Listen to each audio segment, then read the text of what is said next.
Scaccomato, Live or Die. It's not a provocation, it's the title of a book that will be published in the next few days, written by Margherita Furlan, journalist, writer, geopolitical expert, analyst, has written this essay that provides a snapshot of the BRICS world. Welcome to Margherita Furlan, director of Casa del Sole TV.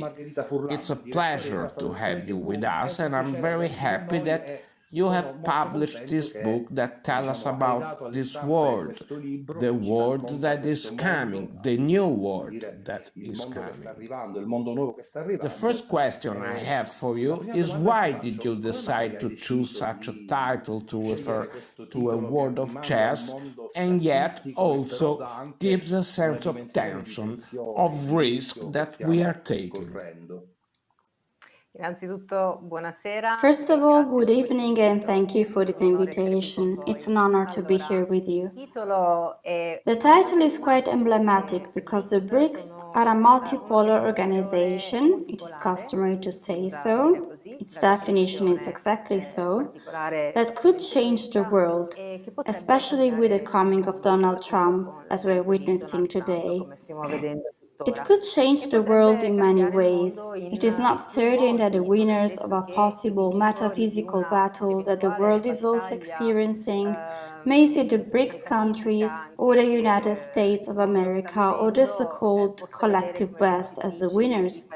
Things are changing very rapidly in front of us, and that's why checkmate means that we do not know right now how things will actually develop. We are witnessing a change in the whole world geopolitics right before our eyes, and therefore we should be able to carefully analyze what is happening and the dynamics behind it, and if there is indeed a war, and what kind of war there is or will be. Most likely it won't be a military one, but rather a war that will also focus above all on trade corridors, energy corridors, logistic corridors. This is very important. And in any case, we know that military wars, as we've seen in history, are often dictated by these reasons. So why live or die? Because, well, in these last few days, we have probably avoided a nuclear war that could break out at any moment in Ukraine. But the situation is certainly not quiet. After Donald Trump was sworn in January 20, we have already seen many changes, some positive, others less positive. Certainly, the world has to reorganize itself, especially the European states. We should see if we are actually able to organize ourselves.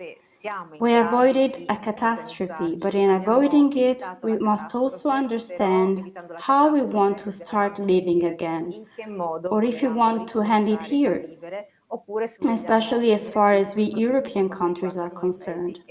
That's why, to live or die. The book is about a Europe that is already politically dead. Do we want to revive it or not?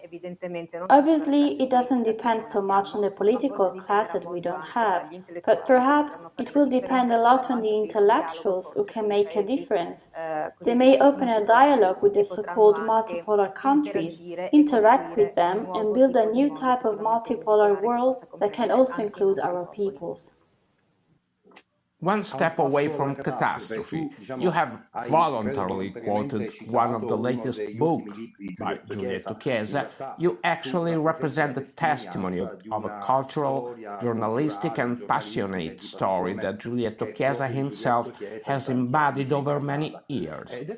Having said that, I had the honor of reading your book, very deep, very dry, without frills, excellent writing quality, but this was obvious due to your great experience. This is a book that, as an American ghostwriter would say, is written boots on the ground, because you were the only Italian journalist who was present at the BRICS summit in Kazan in October last year. Yes, exactly. I was the only Italian journalist accredited to the Kazan summit from October 22 to 24, the 16th summit of the BRICS heads of state. a very important summit. Obviously, we don't know if there were no other Italian journalists. They probably didn't apply to take part. I simply went to the BRICS website, I registered a couple of months ahead, and then a week before the event I received a badge, thus the possibility to participate in the event. I think that other journalists could have done the same, but in Italy there isn't much talk about BRICS yet. There isn't much interest in it, even though it would be useful with a view to understand what can happen from now on. And then, well, I must say that there was a lack of European journalists in general, not only from Italy, but also from all European countries. I met one Spanish and one French journalist. Then, of course, there were the British journalists, but apart from them, I didn't see any other Europeans out of 5,000 accredited journalists. So my experience starts from there. I wanted to tell what I saw, the world I saw in Russia, which appeared to be not isolated at all, but rather absolutely connected with most of the world, except with Europe. And this struck me a lot because after just 1 year that I had been away from Russia, I saw incredible differences. That is, our sanctions serve to strengthen not only the economy of this country, but to strengthen the Russian spirit. And we know that to be politically strong in the world, you also need people with a strong spirit, with strong ideals, who truly believe in something. And there it became even clearer to me than before that there is a symbiosis between the political elite in Russia and the population. There is mutual trust. This probably started in 2014 and became increasingly so after Crimea rejoined the motherland, as Russia was defined. There was greater trust in Vladimir Putin. On the other way around, Putin seems to have a sort of fatherly approach, I would say, not just a friendly one towards the people. In the streets, you can breathe tranquility, you can sense serenity, you can feel the desire to move forward, and you can also sense a certain antagonism towards us because we are the enemies. Almost nobody wants to speak to you in English in the streets because, well, obviously we have really made things difficult for them, as they say. This was all very interesting to see because in a very short time,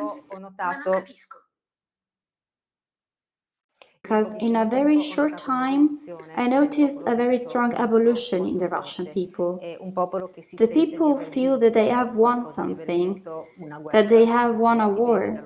You can see it in their gaze. They have become proud. They are no longer afraid of us. We can no longer talk about Russophobia because it's also a Russophobia. Il popolo... Scusate. Quali lingue?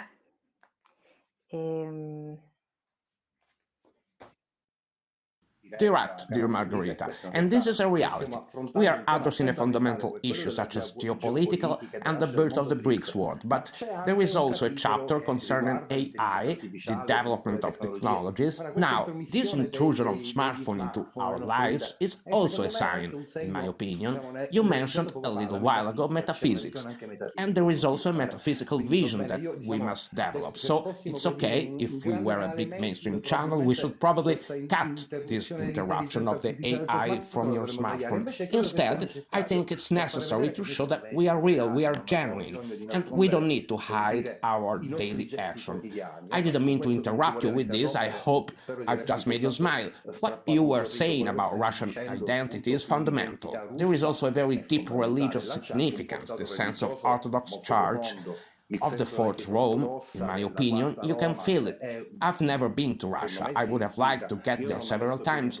Then the war broke out. The war, let's call it the war for simplicity. In reality, you see how we are formatted in our language. What happened from 2014 onward. So there's that too before talking about BRICS. I'd like to hear about your experience as a woman, as a journalist in Kazan, because there are descriptions in your walks around with your backpack, and also your encounter with your typical cuisine of Kazan. You managed to create a three-dimensional space that tells us about your feeling. It shows the development of the book. It shows that you also managed to crystallize and almost make this experience come alive. So tell us a little, what is it like? You were saying about the air you breathe, how people live, how they feel about us. The atmosphere in Moscow and in Kazan is very peaceful. It is the atmosphere of the winner. And you can feel the pride. You can feel that the people are reconnecting with their national values. You can feel that the people are effectively making peace with their past, both with the Tsarist past and the past of the Soviet Union. They recognize that there have been mistakes in a way or another. Everyone has their own vision. But making peace with the past means growing.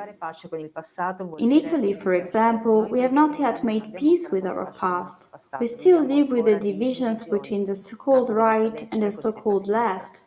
Whereas in Russia, they have tried to take the best from every historical period, I believe. This is what I noticed walking through the streets of both Moscow and Kazan, and the people are united again. I'm talking about the Russian people, certainly not like under the Soviet Union, but they are a people that place great value on the family and our religion, although there are different religious beliefs. As I describe in the book, Kazan is the sixth capital of the Russian Federation, and there are many religions. So, for example, you can see a minaret near the Orthodox Church, and both are inside the Kremlin itself. We know that there are several Kremlins in the Russian Federation. There is not only that one Kremlin in Moscow. The Kremlin is basically a center of power. In Kazan, it contains a minaret as well. So this means actually experiencing the multipolarism of the people, seeing different people coming together, understanding each other, speaking the same language, even a spiritual one, with two different religions, but sharing the same language, therefore the same deep values. The presence of artificial intelligence is also very strong, which evidently derives from China, that in the last 3 years has embraced the Russian Federation very widely, much more than ever before. I saw no friction as before between the Russian and the Chinese people, but rather I saw many smiles, a lot of empathy, as well as an increase in the use of artificial intelligence among the Russian people, who tend to use their smartphones almost as if they were part of their body. I mean, in a much more obsessive way than we do, as strange as it might sound, but you can actually see that. At the same time, I believe that these people, unlike us, can save themselves because they have very deep-rooted, very strong values, despite the differences in food, for example, as you mentioned, because obviously Russia is a very large territory. It's the largest country in the world, so there are different traditions, habits, and customs that vary a lot from region to region. However, the true values of life, family, unity, solidarity are there. This is what I noticed. So the fact that this very important summit was held there, and it was a summit that witnessed the strengthening of the most powerful group in the world today, if we look at the numbers regarding turnover, trade, energy exchanges, etc., and we will go into detail later, the choice of this location is not accidental in my opinion, because this city, Kazan, effectively represents multipolarity and represents the fact that apparently different destinies can still be reconciled in a way or another if the objective is to truly reach peace and to truly want a world that can function without colonialism. In Kazan, we are already in a post-colonial phase. I am referring to the so-called colonialism that has Europeans still subjected to the United States, that see us as a protectorate. Now we must understand how the Trump administration sees us today, if we are still a broad-spectrum protectorate or not, and if there will be a war between us and the United States, we will see. Fact is that at the present time it seems that only Europeans want to continue the war in favor of Ukraine. At the moment, Donald Trump seems to agree with Vladimir Putin in wanting to stop this war and reach a peace treaty. This peace treaty was already in the air in Kazan. There was almost no talk of Ukraine, so apparently there was already the intention to come to an agreement. The main topic in Kazan was the Middle East. There is much to talk about in this case.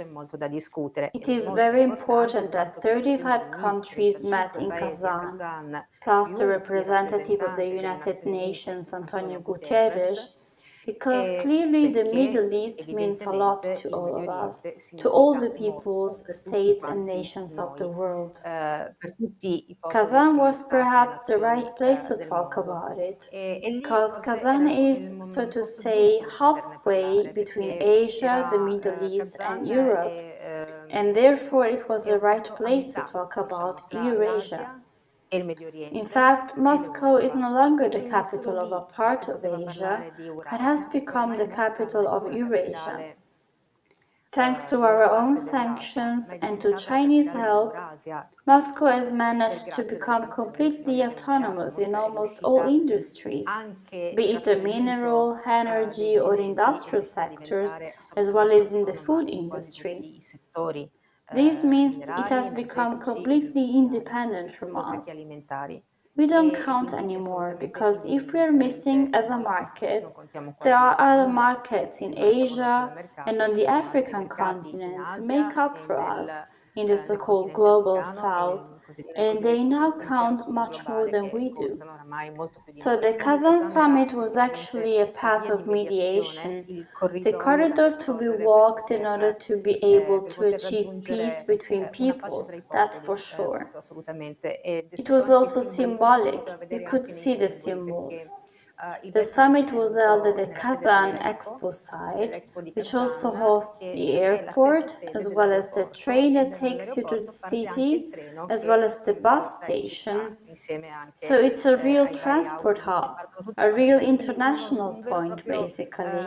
And the fact that the summit was held there speaks for itself. The summit saw 30 new partner countries joining the BRICS, and it was a very powerful moment. Considering the summit lasted 3 days, this expansion was announced right away. 13 countries are a lot, and we witnessed the opening to Africa as well as to Asia. This is all very significant with a view to bring people together. What we are no longer able to do, they can do. Let's say it's an echo of your latest statement. So, Kazan as the epicenter of multipolarity, but let's talk about your book. I defined your book as a toolbox to understand both the BRICS world and the world of multipolarity. You have already introduced some fundamental themes such as those of the economy, energy and development. But in your opinion, do the BRICS have more of geopolitical or geoeconomic value? Because very often when we talk about BRICS countries, we don't remember when they were founded.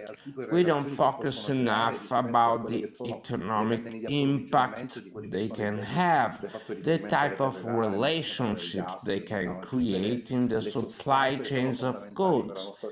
You refer to rare earths, But we can talk about gas, oil, and all the basic needs for our civil coexistence. So do you think that the BRICS is being shaped with geoeconomic matters? It's absolutely geoeconomic, and this also determines geopolitics, and our history determines geography. They are fundamental aspects.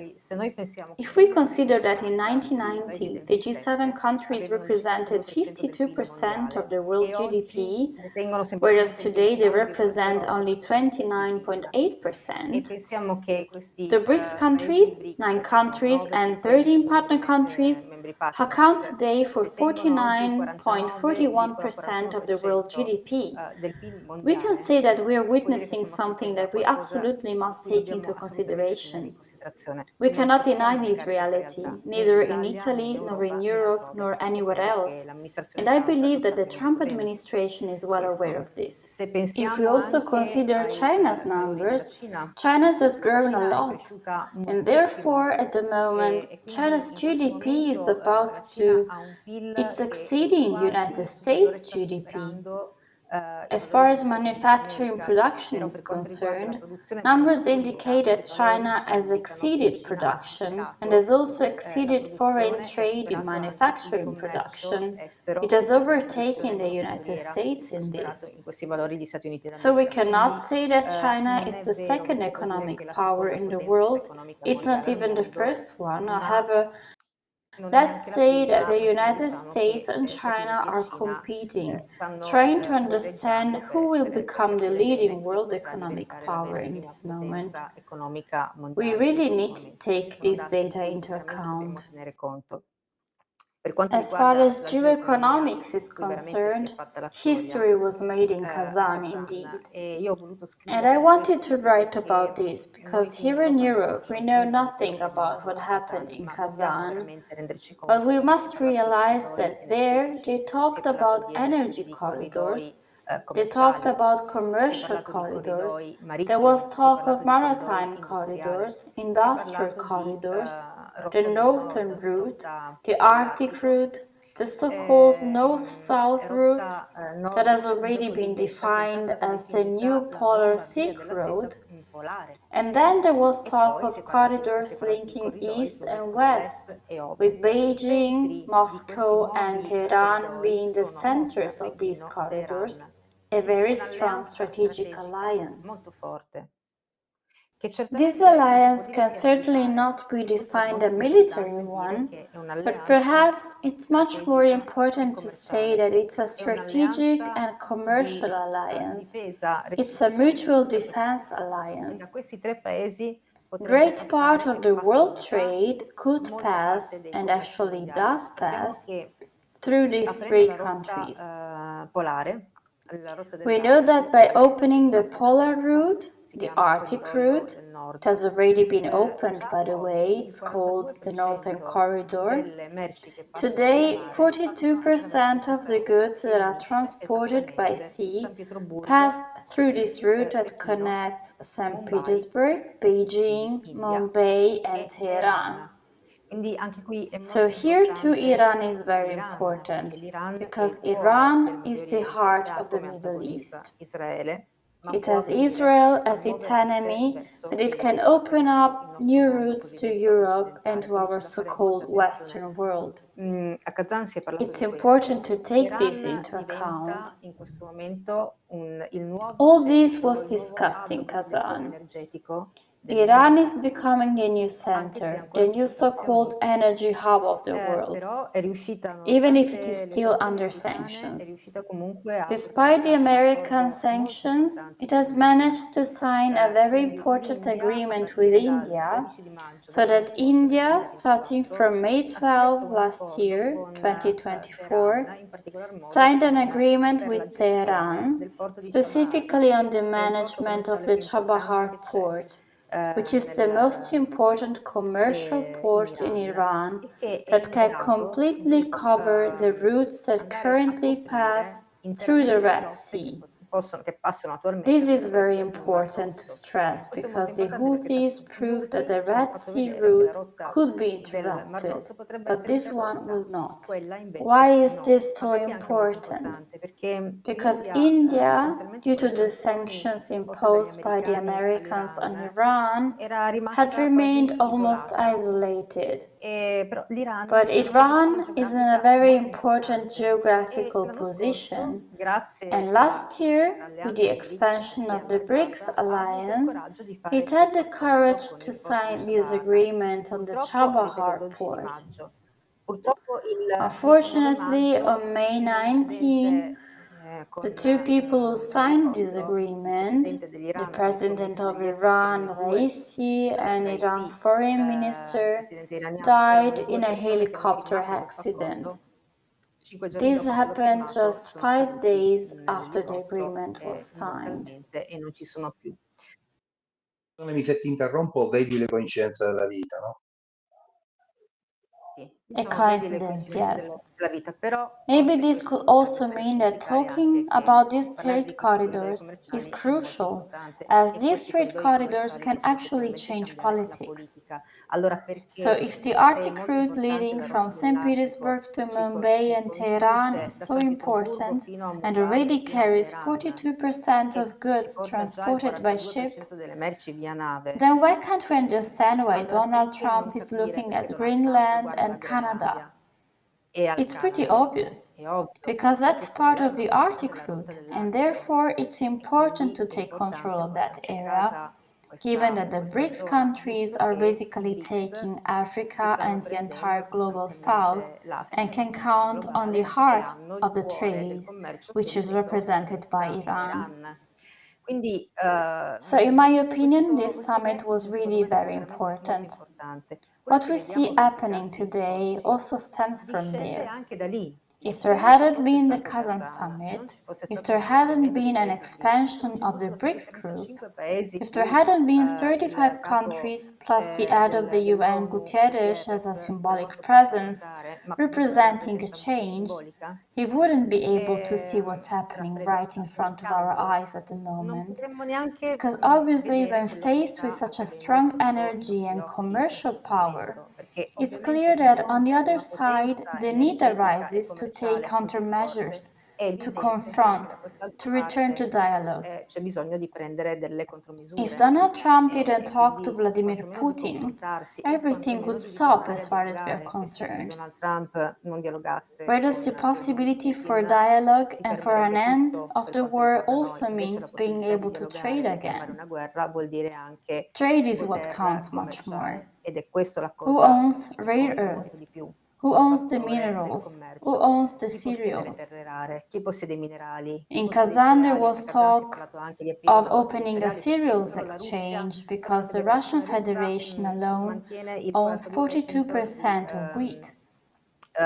With the other countries, they reach 51%. These are very important data. We can't ignore them. We must return to a dialogue with these countries. They have managed to create a very strong alliance, and we absolutely must start dialogue again. How can we do this? As far as Europe is concerned, our political class is non-existent, so I believe that it is necessary for the intellectuals, the most hidden ones because they don't dare to speak out or they have always been overshadowed in some way, the intellectuals who are in Italy, in Europe, to come back to speak again, to come back to talk and dialogue with these countries. Countries that we hardly know because nobody talks about them. That's why we need to know. That's why I wrote this book full of facts and data to help people understand who the peoples of these countries are, to help understand why Indonesia, for example, on January 6 joined the BRICS group. Indonesia is a majority Muslim country and has made the BRICS a majority Muslim organization. 51% of the Muslim population is part of BRICS now. Let's bear this in mind too. So if we want to have a dialogue with the Middle Eastern countries, that is very important at the moment, we have to do so through the BRICS book. So I would say that we have to create an intellectual class. I dislike this term, however. We need to create a new way of interacting with the world. We can do this with that part of the world because they are open. They are waiting for us. And this is the only way to go back to living again. This is the reason why at the moment we can choose to either live or die. To die implies that we simply continue being on our own. It's very simple. We have no politicians represent us. They want to continue the war. So what will happen to us? We will die paying gas bills 4 times more expensive than what we would pay if we could reopen Nord Stream 2. It's not granted that it can be reopened. Maybe the new administration in Germany could make it happen. Maybe we could return to dialogue. It doesn't depend on us. But we can inspire those who listen to us. One of the points coming out very clearly from your book is the fact that by now the European Union, if it ever was a union, is becoming totally irrelevant, totally crushed by the geostrategic weight of the BRICS and by the Copernican revolution that is unfolding day after day with the new Trump administration in the States. Whether or not you are a fan of Donald Trump, because there are good things that we can agree with and things that are less good, you talked about the Middle East. This is quite evident that transforming Gaza into a 5-star resort makes me feel like going to the butchers, and the images we saw online broke my heart. But I understand what the attempt is to mix things up a bit. Having said that, Europe is becoming irrelevant. The European Union has never been a globally competitive fiscal compact. But we found ourselves crushed into this French-Germany traction, and above all, we find ourselves shouldering the weight of NATO, which is now essentially an element that overlaps us. If out of this impasse in which we have got ourselves, with our own hands shouting, Putin dictator, Putin criminal, not the Silk Road. There are a whole series of mistakes made by European governments. It almost seems like a Tafasi-style outpouring of self-region. How is it possible that no one has realized that they are going to hit a wall? That is indeed possible. It's possible because we are a protectorate, and so we simply carry out orders. Moreover, in the latest decades, our political class has completely disintegrated. It no longer exists. The politicians we had decades ago are no longer there. Our politics has been completely dismantled, and so we simply carry out orders and continue in this state of affairs. In my opinion, Europe is dead. It's up to us to decide whether or not to rebuild it. The problem is that Italy has missed an opportunity. Why? I mean, Italy could have been and can be a so-called geomaritime power because it is at the heart of the Mediterranean. Italy lost the role that nature entrusted to it. I mean, we didn't build it. It was nature itself that made the country rise at the heart of the Mediterranean, close to North Africa and a stone's throw from the Middle East. So Italy's natural task should have been that of pan-Arab dialogue, which Italy lost. Aldo Moro, for example, carried on this task. Perhaps not by chance, Aldo Moro was killed after Kennedy was also killed. Both outstanding politicians who could effectively bring peace to the world, who could make a difference. Now we are dealing with commerce, we are dealing with much more material things. We are dealing with a kind of politics that has no spiritual values. We are simply talking about money, currencies, commercial exchanges. We could also talk about de-dollarization. Values are missing. Where will we end up without values?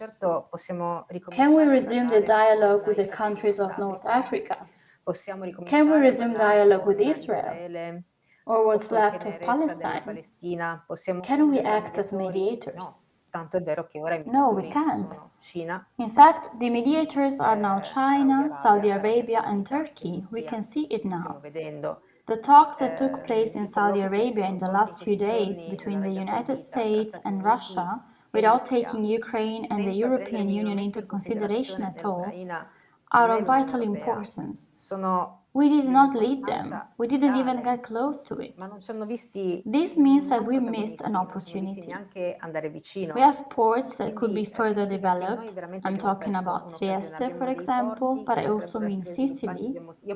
Why don't we take advantage of these ports? We could really be neighbors of Turkey and Iran.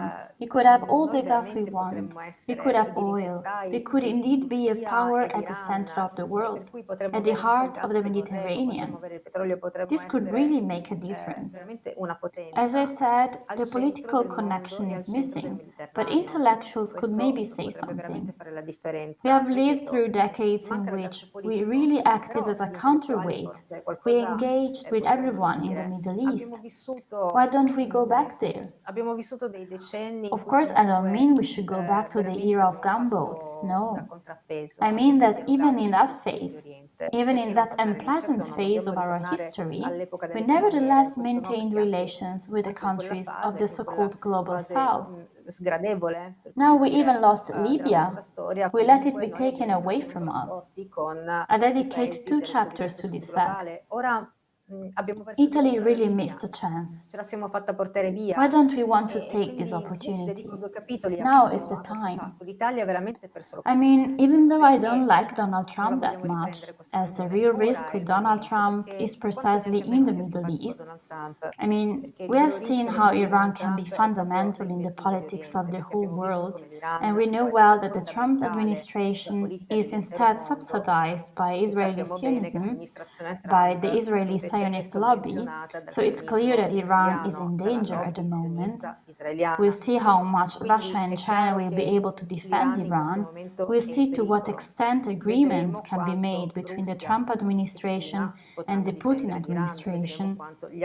The Middle East is surely a very hot spot at the moment. Of course, we don't like to see a possible deportation of the Palestinian people. However, we also know that history has already shown us the deportation of a people. And I mean the deportation of the Native Americans. They were deported.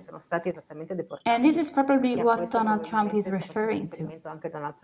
So I am absolutely not a Trump supporter, and I certainly can't say that I was in favor of Joe Biden's administration or Kamala Harris either. Not at all. Of course, we should pay attention to what's happening. We should monitor the situation, because if we implement peace in Ukraine and then contribute to something even more humanly shameful in the Middle East, we have done enough already. We haven't said a word about the genocide we have witnessed. And this is truly shameful on the part of the Italian people. We can't keep quiet this time. We should have the courage to act as mediators and not always leave the field to others, like the Turks, for example, like the Saudis. They certainly are much more powerful than we are, but we should not always feel below the salt, because we have a lot of unexplored potential. On a cultural level, for example, the cultural institutes we have in Rome that once interacted with the Middle East and with the African countries and acted as a reference point for the ambassadors from the countries of the so-called Global South, they have been closed. Why can't they be reopened? Why can't we be a cultural center in the Mediterranean again? This is one of our tasks. We must go back to this job again, that is, acting as intermediation, also on a cultural level, with the countries in North Africa at least, with Turkey at least.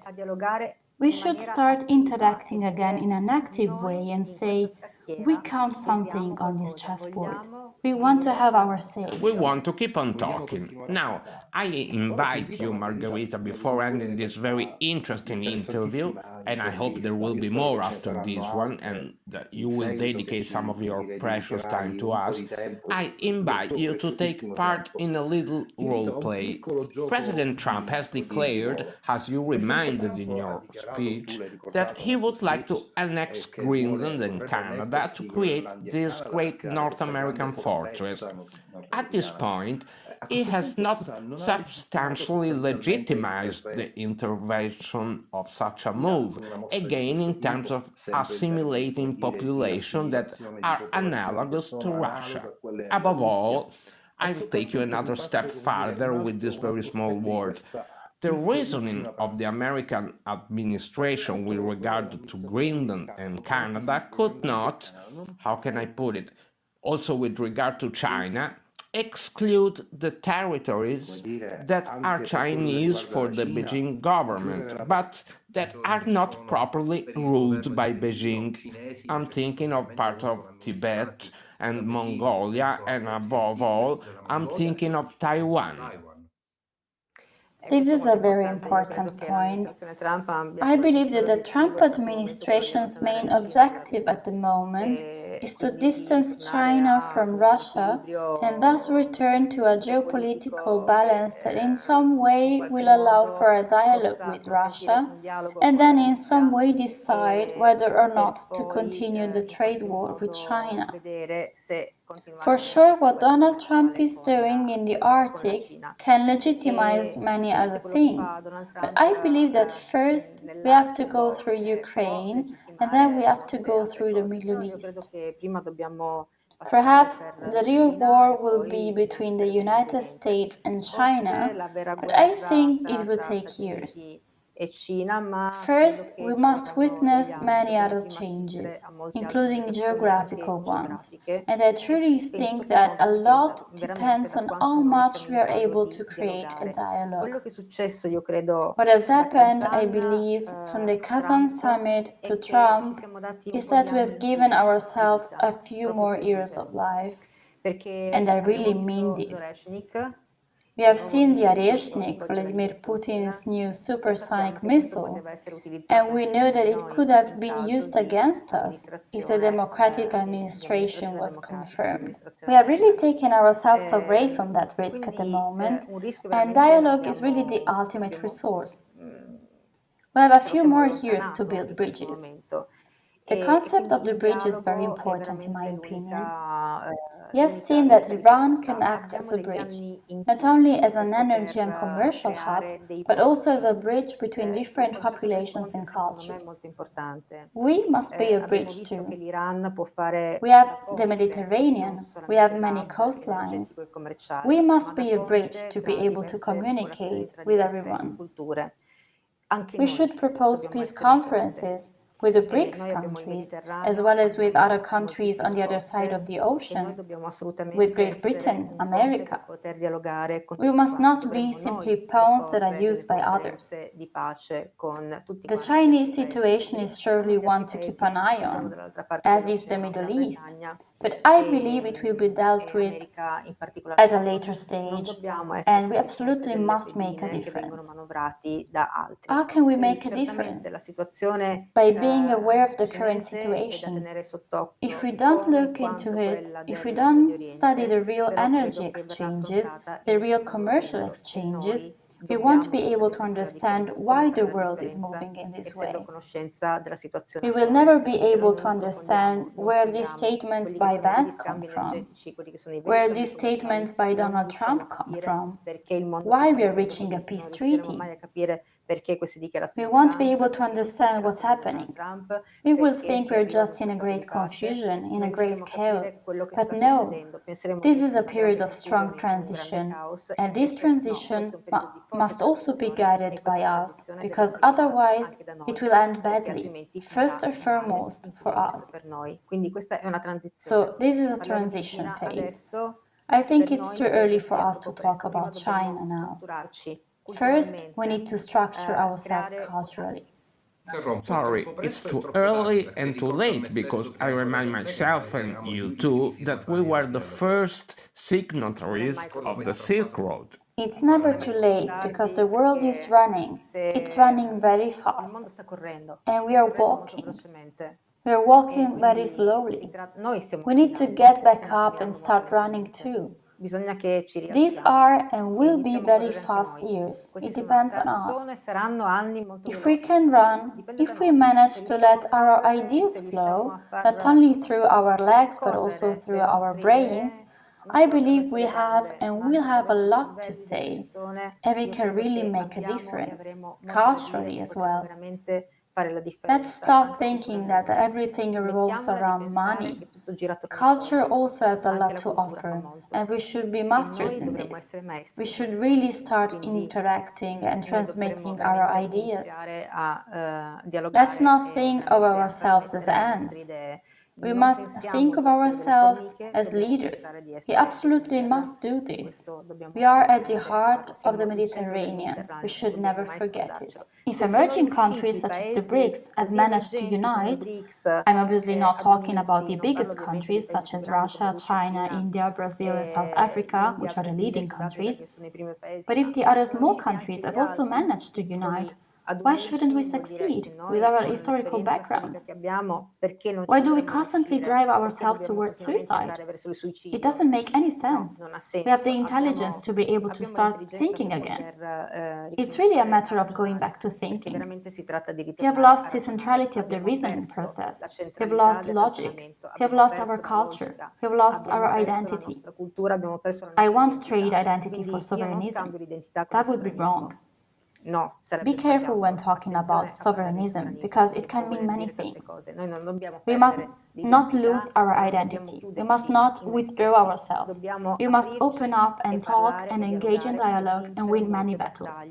This is what we can do. If we can now say that China has won many battles, because we can actually say that China has won the war in Ukraine at the moment, we can't say that Russia or the United States won it. Ukraine surely didn't win it, nor did we. So actually the one who has gained the most at the moment is China. As China has advanced, it has advanced everywhere and has also acted as a mediator. Why can't we continue to act as mediators as we did decades ago? Why? Are we lacking the politicians? Okay, we have intelligence. It's just hidden. Let's bring it out. I believe it's never too late. These are the last years. Let's make the most out of them. Despite this race to genocide, we have seen blood, we have seen everything in the last years. We have seen cell phones being blown up in Lebanon. We have witnessed hallucinating massacres. We have experienced many bad things, to put it very simply. Why can't we now understand that we have a small window of opportunity to return to be human? If we return to be human and manage to center ourselves in our spiritual being, in our original culture, if we become aware that we are at the center of the world, then we really can make a difference. We still have a few years, no more. I'm very happy to have had the honor of presenting your book in preview. I now understand why you often quote Dante Alighieri with the famous phrase, forced. Okay, I've gone off, but we know what I'm referring to. Dimmela tu quella frase di Alighieri, mamma mia, questa F che mi si è appiccicata, si è attorcigliata attorno alla lingua. Virtute e conoscenza. Virtute e conoscenza. And so this is the symbolic figure that brought you to put your feet on the Russia soil. It's not the first time you've been to Russia. You know Russia very deeply, but it was necessary to be there to tell this story. In my opinion, yes, it was. Because otherwise, we wouldn't be able to understand what's happening today. We must keep up with the times. We can't stick to the ideology of the past, not even to the ideology of a year ago, because things change every month. That's why we must be on the spot. That's our job, after all, we're journalists. We can't stay locked up in our homes. We have to go to places, see, hear, smell, feel with our own skin what is happening. We have to go and shake hands. We can do this. I will very soon be shaking Margherita Furlan's hand to give her some feedback on her very interesting book. To conclude the interview and thank Margherita, I would like to remind everyone that it is an essential, valuable and necessary book. It is not a spoiler, but the reality of the facts. For everyone who wants to understand what is happening day after day in the world, and I repeat it for the third time, the toolbox necessary to understand what geopolitics is today, what the BRICS are, and what we can do to start playing a role that at least restores dignity to our country.